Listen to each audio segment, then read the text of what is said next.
জান্নাতুল বাগী Medina মসজিদে নবীজির রওজার ঠিক বাম পাশেই জান্নাতুল বাগী। এখানে 10,000 সাহাবী শুয়ে আছে। তো পরিশেষে একটা কথাই যে মানুষ সুখে দুঃখে কষ্টে বেদনায় যে জায়গায় থাকুক, মৃত্যু অবশ্যই আসবে। মৃত্যু কারো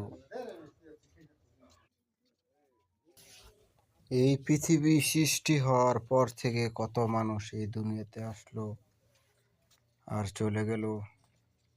আমাদের নবীজি চলে গেলেন, 10,000 সাহাবা চলে গেলেন। তো আমরাও একদিন চলে যাব, কি নিয়ে যাব ওই চিন্তা কেউ করে না। অথচ এই দুনিয়া